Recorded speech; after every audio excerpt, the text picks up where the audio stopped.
Alright, this is John Cole with GrowingYourGreens.com. Today we have another exciting episode for you. My last day here in Maui. I'm sad to be actually flying out of here tonight, but I'm really happy actually because I'll be seeing my girlfriend tomorrow. But anyways, aside from that, why I'm here today in the standard residential neighborhood actually is not because somebody's growing a front yard garden, which I wish more people were growing front yard gardens. What I'm doing today in a residential area is actually filming a video for you guys about an aquaponics farm that happens in a backyard of a standard residential tract home. There's many reasons for aquaponics in this particular situation, and I want to let you guys know, even if you do live in a residential tract home, you can have a farm and grow food to distribute to people. You know, even more so, the farm that I'm going to be visiting today in this residential neighborhood is certified organic, which is amazing. And even more so, they're not just growing things in raised beds like I do, which I believe is the easiest way to grow things because nature is self-balancing. They're actually taking it to the next level and growing things under aquaponics. So that can be a little bit more challenging than growing in the soil, because that you need to basically balance things out, and if you don't do it right, your plants and your fish are not going to be as bountiful, taste as good as they possibly can. So I guess the next step is let's go ahead and head to the backyard to share with you guys aquaponics no ka-oi, which actually means aquaponics is the best, something like that. And after eating some of the food that's grown here, I'm definitely say it's ono man, or ono means the best in Hawaiian. So now I'm going to go ahead and walk down the alley, which leads to the backyard, to share with you guys this farm, literally here in the middle of a residential neighborhood. Now, you know, this farm is more of my model on how I believe agriculture should be done. You know, if you're going to be dependent on agriculture, right, it should be decentralized, right? Right now, agriculture is really centralized, and there's big farms producing a lot of food, and they're in one place, California, and then that food, lettuce, or whatever is growing, has to get shipped to Hawaii, shipped to New York, shipped to Texas, you know, shipped to Kansas, you know, shipped all over. I think this is very intensive on the planet's resources and not the best way to do things, you know. Also for the quality of the crops. I always want to encourage you guys to select locally grown crops whenever you can, and even better yet than locally grown is to grow it yourself. So actually that's how they started here at Aquaponics no ka-oi, is because they started aquaponics just to have some food for themselves to eat, because they realized that we are the food we eat, and they were not happy with the food that's being imported from California not being as fresh. And, you know, much like me, they said, hey, we could do it better ourselves. And that's what they did. About 4 years ago, they started off with aquaponics, a little small setup, and it started working for them, and they started getting really productive. And then they just slowly and surely expanded and into making it, you know, commercial business. Now, one of the jokes that was told earlier today by the farmer is that you can make a small fortune in aquaponics. The way to do that is if you start with a large fortune, you buy all your aquaponic stuff and start doing it, and then you end up with a small fortune. So this is definitely not a get-rich-quick scheme, although you can make a living at it if done properly. You know, as we're going to see back there, he produces a lot of lettuce that he sells, you know, locally, currently at Whole Foods, but hopefully he'll start selling it, you know, direct to the customer to actually increase his margin, because he's basically getting wholesale price. And, you know, when you're selling things wholesale, you don't make as much money when you sell them retail. So anyways, let's go back down the alley and share with you guys the whole process of how he grows food in his backyard and really ramps up the production, and he's able to grow a lot of heads of lettuce in just a small amount of space. And this space he calculated is less than 1/10 of an acre.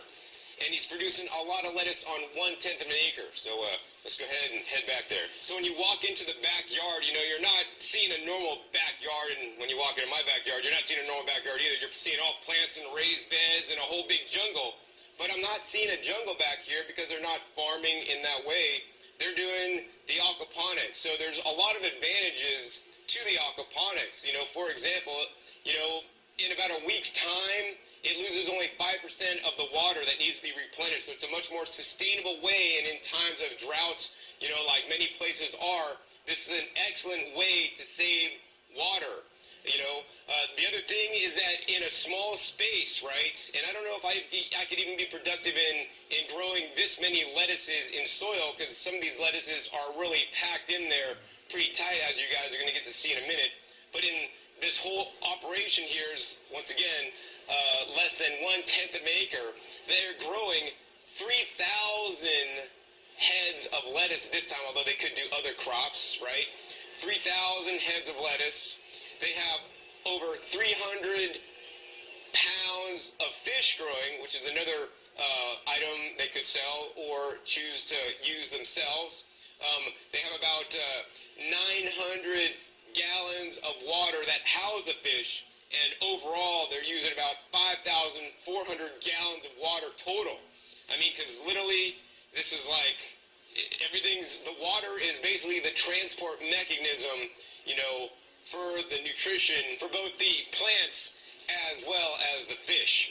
So anyways, what we're going to do now is check out some of these different hoop houses, share with you guys actually how they're set up, because it's actually done very well, and go over some of the nuances and the specifics of the aquaponic system here, so that you'll be more familiar with how an aquaponic system works, and whether you want to set up a small scale system for yourself, or maybe even have a backyard farm like they do here, you'll know, how more to do that, because of this video. So let's go ahead and take a walk around. So the system that's being used here is called aquaponics. And basically, unlike hydroponics, which is basically growing things in water, aquaponics is you're growing fish. Like they have some beautiful, large, 18-inch large koi fish. I don't know if you guys see them swimming around. They just fed them there. But they look amazing. Man, they're super huge. And they got the koi fish here, and this is just kind of like a little sample demonstration aquaponics setup. They got the koi fish here. Basically, the water, the fish are peeing and pooping in the water, and that's actually nutrition for plants. So they take the water, in layman's terms, and they pump it over, or actually not even pump it over, but there's a gravity fed into this little tube here. That tube then runs to this next big container, which then the water is distributed in through the rock media, which acts as one layer of filtration. And then there's also biofiltration. This is actually called a biofilter. There's beneficial microbes in there that's breaking down the nutrients in the fish poo and pee that are now feeding these amazingly tall ginger plants. You guys can't really see there. And in addition to the bacteria, there's also beneficial organisms such as worms and these other little crustacean-like creatures that are literally, taking out the toxins in the fish poop and making it a bioavailable nutrients for these plants. And check it out, these plants here, by the looks of it, are definitely loving it. So, that's the basics. I have a really good episode going into the basics of what aquaponics is. If you want more of a schooling on that, so I'll put a link down below this video for that one if you haven't seen that one already. And this, I'm gonna just maybe go over the process that they're doing here, and really focus on how much yield they can produce in a small amount of space.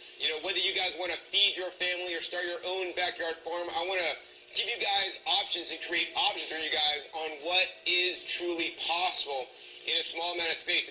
As much as I wish I lived on 10 acres like some of the farms you just saw in previous episodes, to grow all my own food, I don't. I live in a standard American tract home like many of you guys, and I chose to grow in soil beds. And once again, you could have a debate of what's better, John, soil or aquaponics? Well, I'll tell you this much after talking to the farmer and from my previous experience, growing in soil is so much more easier than growing aquaponically.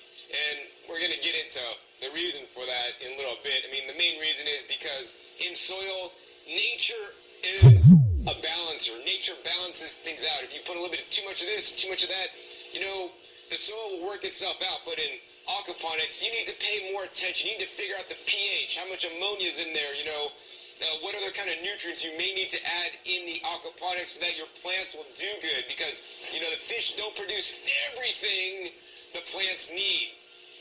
You know, for example, the fish produce about 10 of the 13 of what traditional agriculture or people in universities say the plant needs. Now, I do not agree with that figure at all. I mean, the question is, how do we really know what a plant needs? Do they really need only 13 nutrients, or maybe 16 or 15? Some people say. I mean, you know, yes, while they will grow with those, I don't believe that the plant will be at its best, at its peak performance with those nutrients, you know, with that many nutrients. I'll give this analogy for you guys out there. I mean, human beings, a standard adult male, needs about 2,000 calories a day to live, to function, is what, you know, the government says. And, you know, is there a distinction between going out to McDonald's and eat 2,000 calories at McDonald's, which is about, I think, 2 Big Macs, maybe even 1.5 Big Macs, 2,000 calories of Big Macs, you know, and people are living fine, they're growing, and they're getting fat on Big Macs? Or would it be better to eat 2,000 pounds of fresh fruit and fresh vegetables grown in your garden, right? Now, when I put it in that terms, you know, yeah, one is definitely healthier than the other, right? And in the same 2,000 calories, if you're eating fruits and vegetables, you're getting a lot of vitamins, minerals, phytochemicals, and phytonutrients, and antioxidants, and all these things. And in the burger, you're getting a lot of calories and fat, and not a whole lot of these other nutrients, right? And that's kind of my opinion. Yeah, people could live on McDonald's, and yes, plants could live on a limited amount of nutrients, but why not give and offer the plants, you know, all the different nutrients that is available on Earth? And, you know, so that's more my gardening style that I like to do in my soil-based garden, but I would also transition into doing in an aquaponic system, because I believe it is so important. So I will, in this video, explain some ways you can actually introduce trace minerals into your aquaponic system to ensure your plants get everything they need, you know, instead of just the 13 or 16 minerals that, you know, big education says you need. Because, you know, I never, and here's a disclaimer too, I never went to school for, you know, for biology or horticulture, none of that stuff. I'm just self-taught, and I want to encourage you guys, you know, instead of going to some university to take an aquaponics class and to learn gardening, learn by doing. Watch my videos. You know, my videos, you know, are good in some senses because I think out of the box, because I don't have a horticulture degree. I don't know none of this stuff that people talk about half the time, but I'll tell you what works, right? And some people out there don't even want to care how things work. They just want to know what I add to the soil so that it will work. And yes, that's what you guys get in my videos if you don't want to get educated, because I mean, I've learned literally all my gardening knowledge by a couple ways: the school of hard knocks, doing it myself, and number two, more importantly, visiting places, you know, such as the farm I'm at today and other places I've visited here in Maui and all over the country when I travel, to see how people are growing, what's working, what isn't, and then basically I incorporate different bits and pieces from everybody's different style that I see works into my style. So I got the best of all the worlds that I've visited, and because I make these videos for you guys too, now you guys could pick out those little nuggets out of the videos that, you know, you want to incorporate and test and experiment with in your particular situation. And the other thing I super recommend you guys is always experiment, test, because that's how we learn and grow, right? If you always did the same thing with a rigid mindset, right, you're never going to try something out of the box. You're never going to think out of the box. I mean, I'm an out-of-the-box thinker. I think I was just born this way. I think a bit differently and say some kilter jokes sometimes too. But I mean, I think that's what makes me a better person and, more importantly, a better gardener. So I guess with that, let's go ahead and get into how this system is growing here and how they're able to grow a lot of food in a small amount of space. All right, so what we're looking at now is how all the plants are started here at the farm. You know, they start everything from seed here at the farm, and as you guys can see, they got this basically this large table here that is fed with the same little demonstration system that I just saw you that feeds the ginger plants, you know, that I showed you guys. Now, you know, like I think it was like maybe once or twice a day, basically a pump comes on and all the water is fed into this table here, and it basically goes up to a certain height, you know, and it basically what happens is these trays here wick up the water. I want to be kind of careful pulling these guys out to show you guys, But basically, these guys wick up the water in here. And this mixture is a mixture of basically 60%, 40% coconut coir and vermiculite. And that is, really good to hold the moisture and allow the water to wick up so that these seeds germinate. Now, the cool thing in here is that this is like a production line, like a factory, where things go in the beginning of the factory and then they come out the other side. And that's kind of like they have a little production line here as well, that they move all the plants along at a specified rate. So actually over on this side, the one that I just lifted up, these guys have been in here a little bit of time and they're getting ready to be actually transferred into the next stage. But you can see if you look down this row, like down in the backside, way over yonder, they just planted the seeds, and every day or two they start a new flat or two, and they move all these guys down, and the last guy, that's the largest, gets planted out, basically is how this works. So the guys are in here for about 7 days until they get moved in to the full-blown aquaponics. Now, I always encourage you guys to pay attention to your seedlings, because when your plants are a seedling and when they're a little baby, they're the most delicate. Also, they have the highest probability of getting abused. And if your plants are abused as a seedling, and they're stressed out, right, they will never fully develop into their mature plants and never produce to their genetic potential. And I think this is very important. So one of the things actually that they do here is in these little containers that contain these little net pots with the coir and the vermiculite. Each one of these hold 38, and 38 is also how much their rafts hold. But another thing that I like a lot is actually they're starting them in these little net pots, and these plants live their whole lives in these little net pots without having to be transplanted. So that's totally cool. So this minimizes transplant shock, which is a form of stress, So I always recommend direct seeding where you're going to plant things if you could do that, and of course sometimes you can't. So then I recommend minimally transplanting, as minimal as you can, because every time you transplant, you get some transplant shock, and that may affect, in the end, your overall yields. So this looks pretty cool here. So next, let's go ahead and go into one of the hoop houses and share with you guys how the plants are growing and more about the specific system that they're using.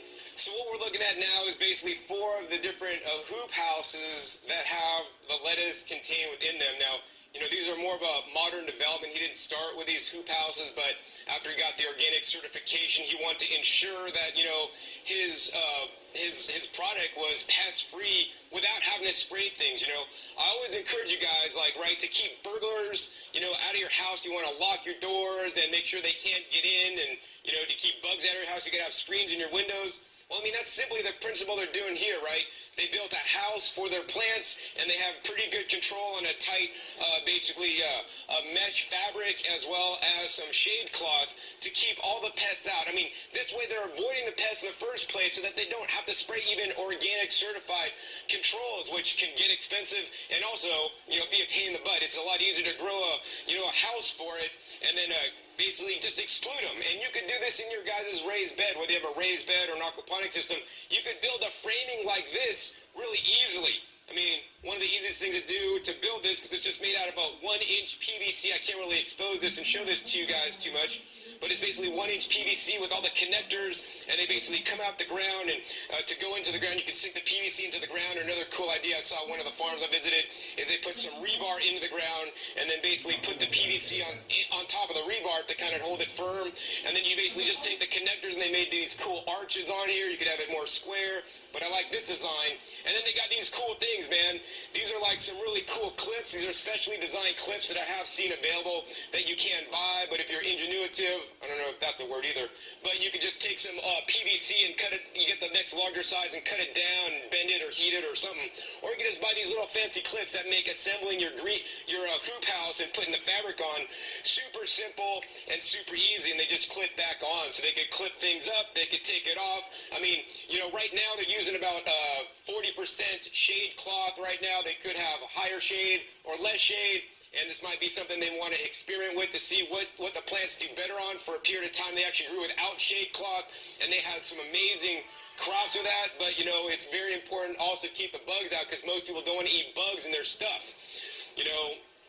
So yeah, I mean, that's why they built this, and I mean, it's super simple. PVC is relatively inexpensive to buy, you know, in really harsh climates with UV. It may degrade over a couple years, but I mean, a big 10-foot section of PVC, well, it depends if you're in Maui or on the mainland, could just be a couple bucks. So, you know, the cost of entry is not that expensive to keep the pests out so that you don't have to spray them and do all this kind of stuff, which, you know, and most farms do not use, you know, good things to spray. They use highly toxic chemicals. And if you are going to spray, I would encourage you guys to use the least toxic organic controls. Be sure to check my past episodes on that. I have one good episode about it. It's entitled, you know, it's like End Your Pest Problems Forever.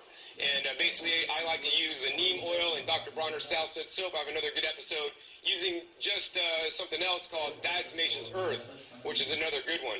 Anyways, I guess next let's go ahead and go into one of these guys to show you guys actually how the lettuce is growing. So this is where aquaponics could definitely pay off. I'm in one of the 5 different hoop houses, shade houses that's screened to keep the bugs out and all this kind of stuff. But check it out here. I mean, on either side of me, I have 600 heads of lettuce, or we got some other things growing on this side too, and 600 over on this side. Just in this hoop house here, I think it's like maybe 30 feet long, something like that. 1,200 plants, man. I mean, I don't know if I stuff lettuce in a raised bed like that's this size, this close together. I mean, I suppose I could do it. But this is just really cool. I mean, check this out. We could just lift this raft up here, and you can see all the little baby roots hanging. These are not yet ready to be harvested. And what they're using is they're using basically polystyrene, basically sheeting that's been extruded, right? That's very important to get the extruded one, because the other ones will flake off on you. And that stuff's pretty resilient on its own, but the problem is this. If the UV and the light is hitting the top of the polystyrene for any length of time, it's going to flake off and it's going to get into your water. It's going to contaminate your system, and that's not going to be a good thing. So what they do is actually they use a good exterior latex paint to basically just coat the top of it so that the UV coming down does not degrade it. Just make sure when you're putting them in, you know, your system, don't put them with the painted side down. But yeah, and then they got basically, I think, 38 plants in each of the rafts. And once again, this is part of the production technique that I shared with you guys earlier that they do in their seed starting table. They do in here as well. If you guys look way far down at the back, I know you guys could barely see that in the video because I'm not going to go all the way down there. It's too far to walk. All the way in the back, they got the little baby plants. And basically, you know, as they get more mature, they get moved down the system, you know, all the way down. And then when they get to this end, this is the end they harvest from, and this is also conveniently the end with the door. So they literally roll up the door, take out this whole raft, you know, take this over to the table, and they're able to harvest them. So this is definitely really good because now you're harvesting. Instead of having to bend over to harvest, you can just pick up this whole thing and take it to the table, sit on the table, and easily at, you know, standing height or sit down on the bench, you could harvest all the lettuce, you know, to get out to the customers. So yeah. Definitely really cool. They also have air bubblers in here, which is something I would recommend you guys do in your aquaponics system because we want to aerate the root zone, but not only for the plants, but also control the bacteria and some of the algae growth and all this kind of stuff. But yeah, looks like some amazing Maui-grown lettuce. Now, the lettuce is just one aspect of an aquaponics system. You know, another big aspect, of course, is where the nutrients are coming from for the lettuce, which is the fish. So I want to go ahead and take you guys on a little tour of the fish tanks and all the fish that are creating their peep, or their pee and their poo to feed all the lettuce here. So now what we're looking at, probably doesn't look like much on the video, but basically we're looking at these stock tanks here. He's got 1, 2, 3 stock tanks, and it's these stock tanks that hold about, I don't know, 300 gallons of water each, and about over 100 pounds of fish in each one. And, you know, once again, because he is organic, he wants to keep foreign materials and bird poop and all this stuff out, right? And he's built these amazing covers here that's ingeniously designed, which is basically just some PVC. It's kind of like, reminds me of like a hot tub cover. It's the PVC, and then he's got the shade cloth, you know, dark shade cloth on top so as to not to, get in there to create algae growth. And then he's got these little pipes here on here that's just basically connected with some rope there that you can just lift this guy up, check it out, and put this in this little hole, and it's just like a little cover thing, and you can lift up, you can take a look at the fish, and feed them when you need to. Now, one of the cool things that I'm noticing here is that he's doing an excellent job taking care of his fish. This is some of the cleanest water I've seen on any aquaponic system, because some of them waters I've seen look pretty dirty. And I believe that's because of this next setup right here. It's just a standard trash can. Now, this may look like a trash can, but it's not functioning as a trash can because this is a very important ingredient to his system. And I believe if you do start an aquaponic system, should be important to you as well. This is known as a biofilter, right? Some people put like different things in there, like plastic, sponge-like things that kind of filter stuff. But this just does not have that. Let me go ahead and do a close-up on this because I really want to show you guys what's in here. It's uber cool. So now what we're looking at is this biofilter. It's just a Rubbermaid Brute trash can. This is commercial quality, right? I want to encourage you guys when putting your system together, right, get high-quality ingredients or, things that aren't going to break down. I mean, he's got some good Rubbermaid stock tanks, nice and heavy-duty, as well as these heavy-duty garbage cans, not just the cheap one you could get. I mean, because that would work too, but over the long term, that might get a hole in it and all this stuff, but the higher quality stuff, I want you guys to, if you're going to buy things that are going to last a long time instead of just cheap stuff. So, anyways, inside here, this is the biofilter, and they got a couple things going on. Number one, they're aerating the biofilter. I really like that he has, I think, about several pumps in the system to aerate the water at different areas, including inside, where the plants are growing, as well as in with the fish and also inside the biofilters. I mean, oxygen is essential for many forms of life, including us and the plants, as well as the creatures living in here.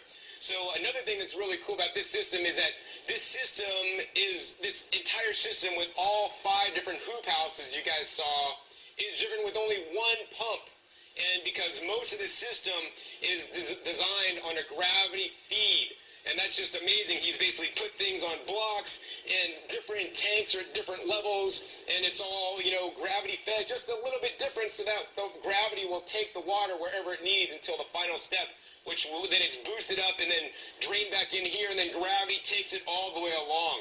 And even more so, in this biofilter, he has the water basically coming in here, it goes down to the bottom, and then spirals its way up to basically get a lot more contact filter media time with the filtration happening until then it goes out into the next one.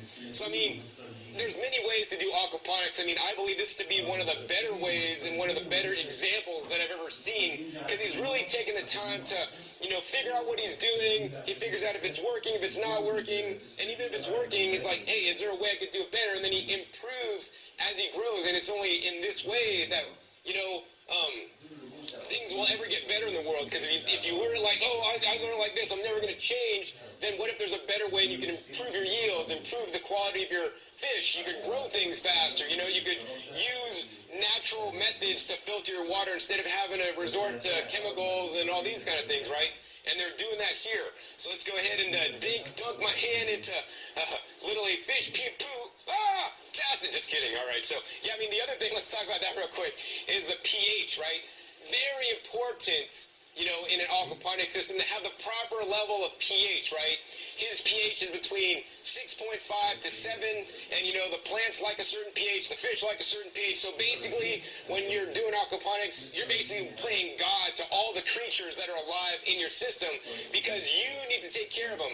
He adjusts his pH with some oyster shells, basically. It also adds some calcium into the system, to make it that right pH so that the bacteria, the microbes, and all the creatures and the lettuce and the fish could survive properly, And this is why I like soil gardening, because I don't have to be paying attention to the pH for the most part. I mean, you do have to have a range of soil pH as well, but nature will correct itself. But in this system, it's not really auto-correcting, like my spell check, and thank God for spell check on computers. It auto-corrects for me because I spell a lot of bad stuff.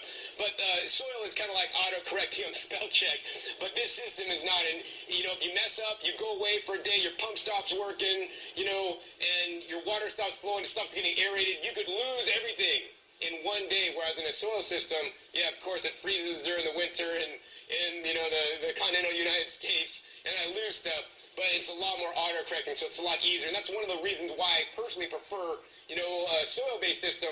But of course, one of these days I will get my hands wet with aquaponics. Hey, maybe it'll be today. All right, so let's go down in here and grab one of these sponges. So as you guys can see, these are just nylon scouring sponges. And yeah, this filters the water, but more importantly than these filter the water and collecting stuff, I don't know if you guys could see that on there.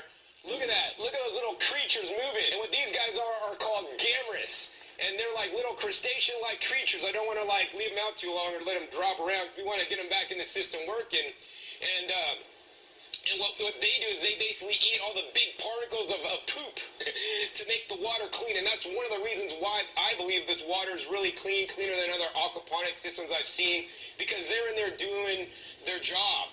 And the cool thing is that they appeared naturally one day. And I mean, this is another concept I want you guys to be familiar with, is that, in the nature system, if we were in nature, right, nature's auto-correcting. And another thing I really like about nature is that there is no such thing as waste in nature. Everything is always recycled. The poo is converted by, these creatures into nutrients for the plants, and then they get out all the particulate so that the fish in the next bin, because he has 3 of these basically setups, could have clean water. And the next batch of fish, I mean, you wouldn't be happy to be this batch of fish if you're getting all the poop and pee water for the first batch of fish, right? So they're probably glad for these gammas in here also. But yeah, these gammas appeared one day, whether they were brought in on a fish or with some aquatic plants that were brought into the system or somehow. And then guess what? If you provide a good home for creatures, they will multiply and stick around, and they will do the work for you. It's like when I keep worms in my raised bed garden, right?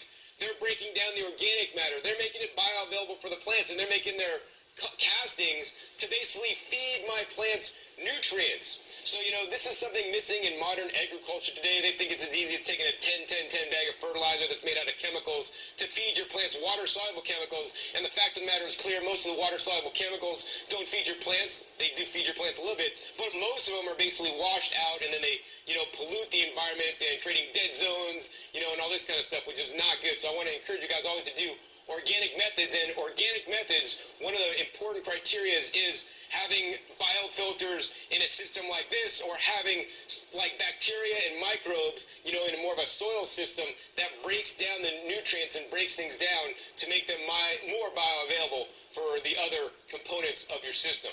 So anyways, I guess next we could just go through all the different tanks, but I won't bore you with that because basically he has one tank, goes through the biofilter, he has another tank, goes through another biofilter, then he has another tank, and then he goes through finally a little small bed that actually he used to grow crops in, but after he's got the organic certification, he's not, but he's growing something else really interesting in there that's important for not only soil-based gardening, but also aquaponic gardening as well. All right, so what we're looking at now is the last biofilter in line after the 3 different tanks that hold the fish. It goes into this instead of one of those standard biofilters in one of those garbage cans you guys saw earlier. Let's go ahead and lift this guy up. Once again, he's got these cool little braces. It's kind of like, when you guys open your car up and you put that little brace to hold your your trunk open or whatever. It's kind of like that, and he even has a place to put it with a screw that's actually stainless steel so that it doesn't rust on the bottom. I really like, how things are really well engineered here. But basically, this is like a 4-foot by 4-foot grow bed from a hydroponic store. And in the early days before he got his organic certification, he would actually use this bed to grow plants in and grow more food, for the family. But nowadays, this acts as another biofilter, and this is a little bit different than the previous one because this is not using those nylon scouring pads. And I want to stop on the nylon scouring pads for a second. If you're buying just standard nylon scouring pads from the grocery store, from wherever you're buying them from, you got to be careful because some of them may be treated with antimicrobials, which is not good for your system. So you're going to want to make sure you get the ones that are not treated. So, you know, you might want to get these from a, aquaponics store that's selling the right stuff for the right job instead of trying to save money and get a Walmart or something, right? So now I want to show you guys actually what's going on in this biofilter here. It's more than just those rocks that we talked about. If we kind of move these rocks over to a little layer over here, if we look, oh my gosh, look at this. I don't know if you guys can see that. Well, I got some worms that are squirming all around. He's got actually worms in his system. Now, worms do not like being submerged in water. Very important. I don't know if it's ever rained really hard where you live and then the worms come out. Oh, look, there's a worm on my finger there. Wait, no, sorry. All right, let's put that guy back there. All right. So, yeah, worms don't like, living underwater because they are not sea creatures, right? They're meant for the soil where it does naturally get wet, right? Now, the worms are free to roam around in this biofilter here that's always wet to a certain level, right? And they choose to stay right at the level, like the top of the water. So they got rocks to kind of brace themselves up on. And much like us, the worms need air. If they can't get air, they're going to drown. Like a dolphin needs to come up for air every once in a while, right? Worms like that too. They're staying right above the water. Oh yeah, they could get wet sometimes because soils get wet, but then they also dry out, right? So they stay right at that level so that they can stay alive. And guess what? They are great digesters of organic matter, like the fish poop that's coming into this bed. So they're doing their job to basically take out the particulate, the fish poop, and turn this into, in my opinion, some of the best plant food.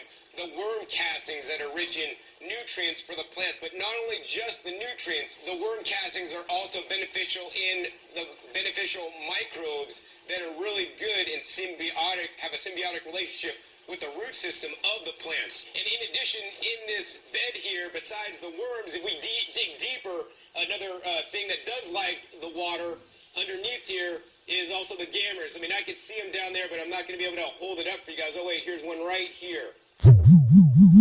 Oh, yeah, look, man. They're on that little rock. You see something little moving around. You guys won't be able to see that too good, but you'll see some little things moving around. And this is the gammers. And the gammers are like little crustacean-like creatures, related to shrimp, that once again, they're decomposing, the fish poop. And here's a really cool thing. One of the things I learned in one of my videos is about when you're feeding your worms, you want to feed your worms a rich chitin source. And guess what? The chitin is what actually is the exoskeleton of the gammers. So when the gammers probably, move on to the next life or whatever, they got their exoskeletons in there, and I'm sure the worms are also digesting them and making different nutrients in their worm castings. If you want to learn more about some of the best worm castings, hey, be sure to check that video. I'll put a link down below where I have a video on how to increase your yields by up to 400% by using the proper and best kind of worm castings that I share with you in that video, how you guys can actually make it yourself. And guess what? One of those secrets is the chitin, or, things like the gammers shells in there. The other thing that's very important to feed your worms that most people do not feed them are high, cellulose material, such as cardboard boxes and things like that, right? Most people just feed their worms horse manure or something like that, or cow manure, which, I'm not a big fan of manures, because that can actually introduce things, pathogens, into your gardening system. And actually, that's one of the reasons why they have covers on everything.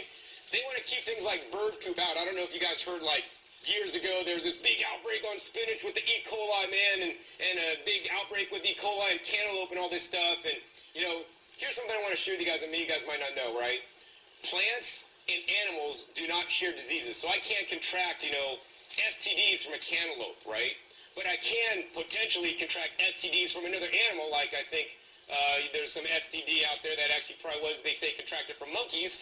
So, but we can't contract things from plants, right?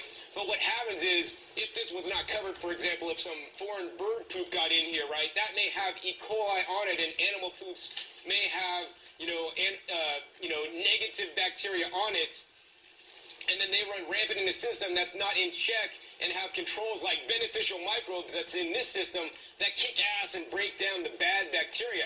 That being said, although the system can potentially do that, they want to just keep that out of their system, right? And, and have a really clean system so that that's not even an option of occurring. So I want to encourage you guys, too, to, especially wash your produce if there's bird poop on it and all this kind of stuff, because, I'm all for, if it doesn't kill you, it makes you stronger and stuff. But, you know, I mean, you could just take that saying a little bit too far sometimes. So, yeah, that's why they cover it. And this is working like a really good system. It's like, once again, this is a lot of area because this is 4 feet by 4 feet, about 8 inches deep of just this is solid coral material on the bottom with some rocks on top where all the microbes and creatures are living.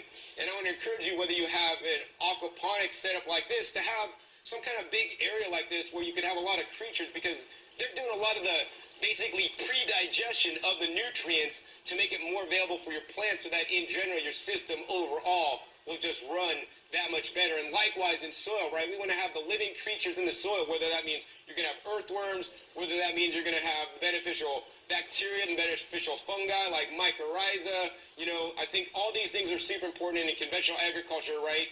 They're trying to wipe out everything in the soil because they don't want any contamination, because they think any bacteria is normally bad bacteria and it's not good, right? But it's when we do this, things get out of balance, because once again, in nature, everything's auto-balancing, right? And as long as they balance out things like the pH in the water and some other things with the aquaponics, it's going to do great, like you guys see. So let's see, next we want to take you to another few areas of the farm where they're actually raising some of the fish that they actually take out of these tanks to have on small scale available at some times, because right now they're pretty much focused on vegetable production and not really super big on the fish production. All right, so now I want to talk to you guys about the fish, because they are an integral part of the aquaponics system, because it's, after all, it's the fish that's making the fertilizer for your plants. What they have here is a huge, basically, tank that they made, and one of the cool things is what they're using here for the plastic, right? They're not using the standard, you know, vinyl stuff for like pond liners and all this stuff. They're using what I consider the best stuff to use as a pond liner. And this is an HDPE plastic. This is the hardest plastic. It's food grade, and it's the best one. Now, it is a pain to work with because it's pretty kind of like thick. It could crack on you and all this stuff, but it's the safest, you know, use, and that's what I would recommend if you guys are doing it. Should last definitely a good long time. And as you guys can see, we got, once again, you know, we got a biofilter here in a stock tank, and this one actually has a lift pump.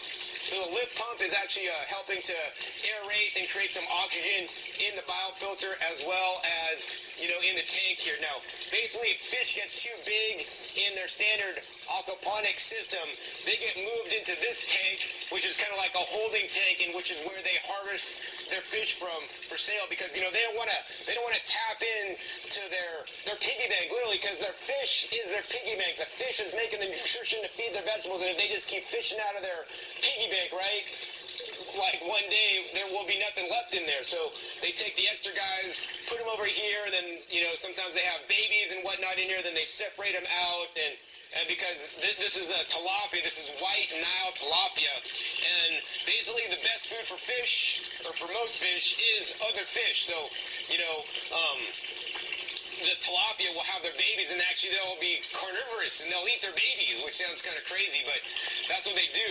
So they got to make sure they have regular feedings, and that's another cool thing that I've learned about the fish, is that they're actually on a time clock and a time cycle, because they're fed religiously 2 times a day at certain times, like 7 and 4, something like that.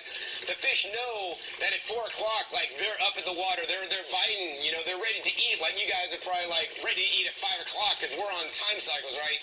I personally like to just eat when I'm hungry and not say, oh, I got to eat at 6 because it's 6, right? I eat whenever I'm hungry. Unfortunately, these fish do not get to eat when they're hungry. They get to eat when it's time. So actually, it's time now. So let me go ahead and feed them.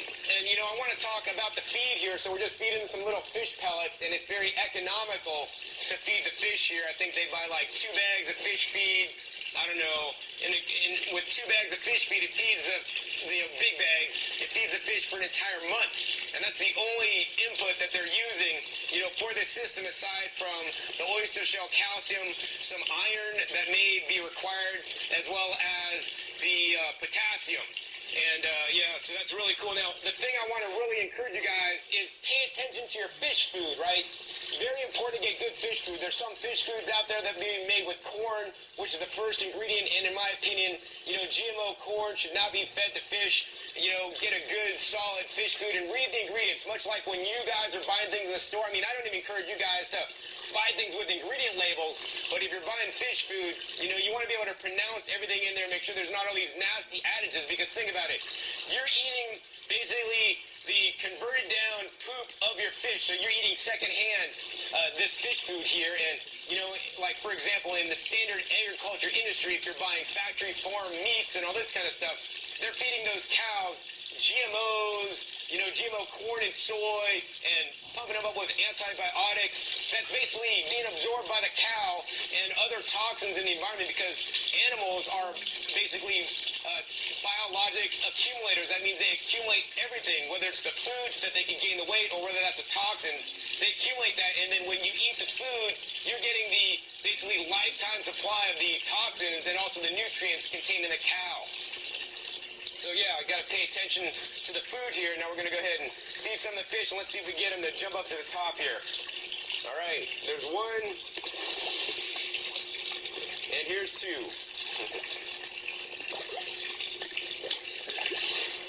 All right, yeah, just fed the fish. So, you know, these fish are harvested, and, you know, there's not a super abundance of the fish while they do grow fairly fast.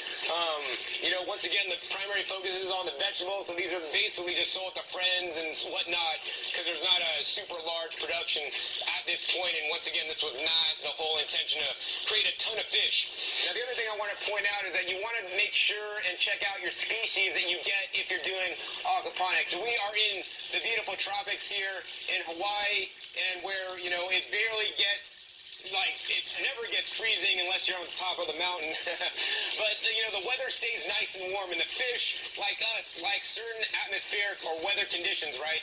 I don't know, they probably like it in the 70s or whatever, you know, they like it pretty warm like we do. And if the tilapia get down to like 55, right, the fish aren't going to make it. They're going to not be living any longer, right? So if you live in areas that gets cold, you might not want to use tilapia unless you have like a heater system, right? So you may want to, you know, look into using other fish. In addition, in some states, even in Hawaii, it's illegal to import this kind of tilapia, but if they're already existing here, you know, you could move around within state, but not bring them in from out of state. And I know many states, for example, Nevada, it's illegal actually to bring in tilapia and even use tilapia in your aquaponics grow, so you want to be aware of the laws and whatnot. So yeah, that's pretty much in a nutshell this aquaponics system.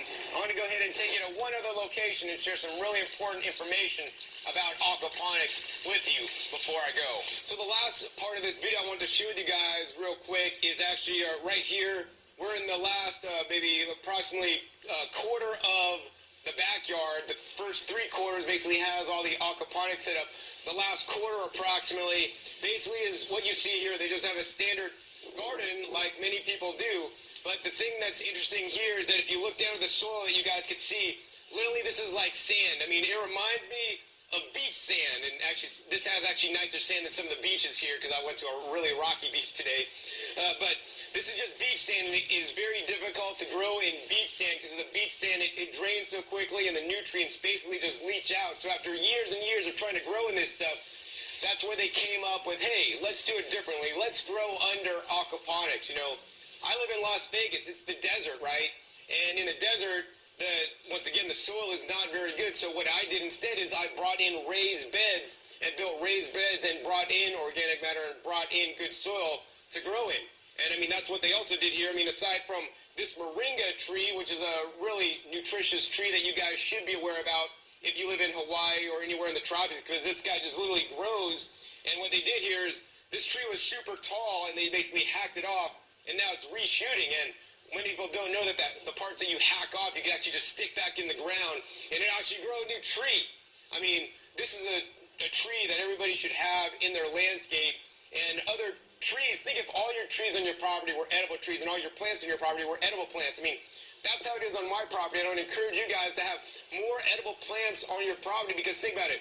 If you have space, why not use that space to the best of your ability, right? Everybody has to eat every day, whether you're going to buy your food at the grocery store, at a restaurant, or grow yourself. And I think growing your own food is definitely one of the best ways. And making it easy by doing something like moringa that just grows year-round in the tropics. Super simple. So another way they're doing it over there is a wicking bed that they have set up. And once again, they use some of the water from the fish, the aquaponics over here, to feed their pepper plants.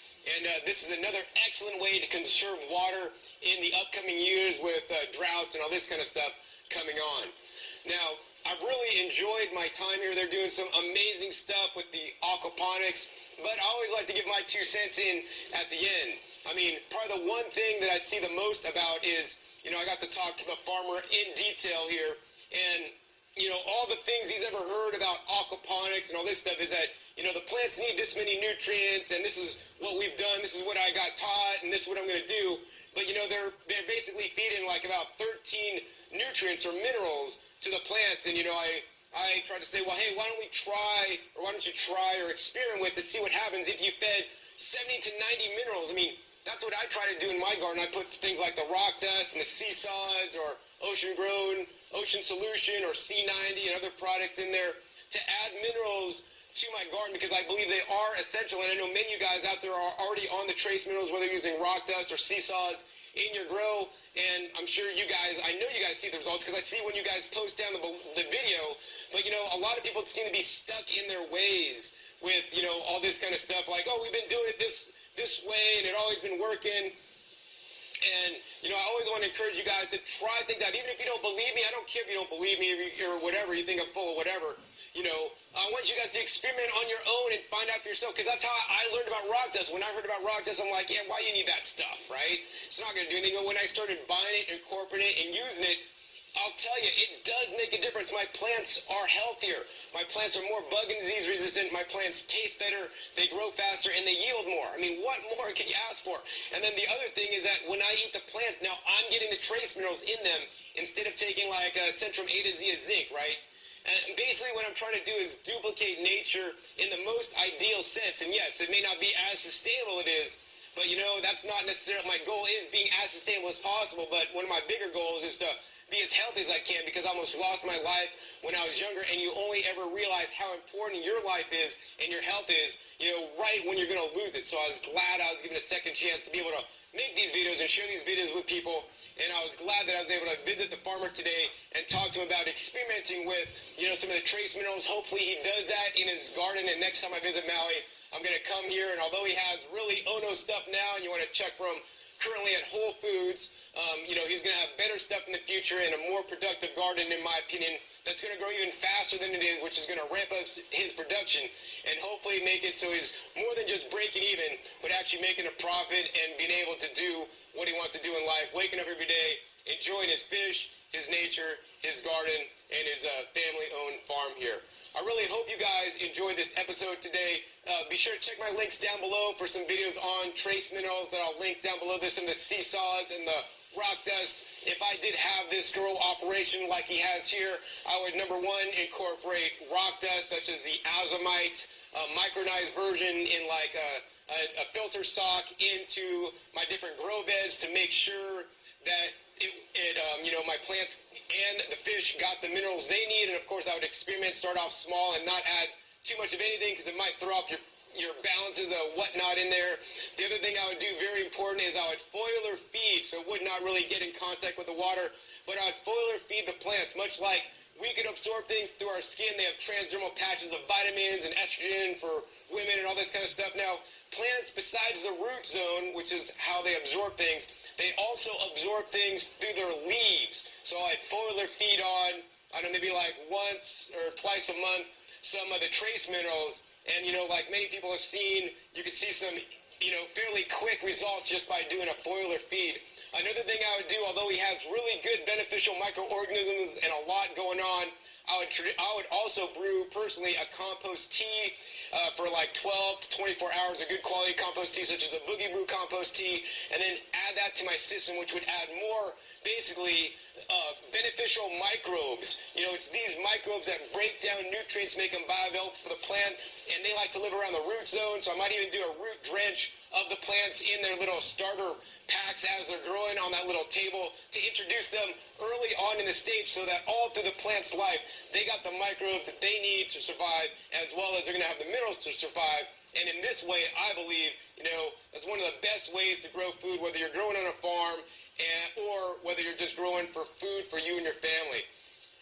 So hopefully after watching this episode, you've learned more about the aquaponics here, how they're doing it, how they're growing literally in a backyard. I mean, I took my backyard, put raised beds. He took his backyard and did aquaponics. I'm for all these different ways to grow food, to get fresher food, to get better food out to people. And especially in this day and age, if the ship stops coming in on Maui, people are not going to be able to eat, except he'll still have 3,000 heads of lettuce that he can continually harvest, you know. And once he gets on a solar system, he'll be able to drive all his pumps, all his, you know, oxygen creating pumps and all this stuff with solar to be, you know, more sustainable, and he loses very little water, just 5%. I mean, as long as he stays up with his system, this is definitely one good way to grow food. I guess for now, I'm going to stick with my soil-based system because I travel so much, and trying to do this and travel, I don't think it would work too good.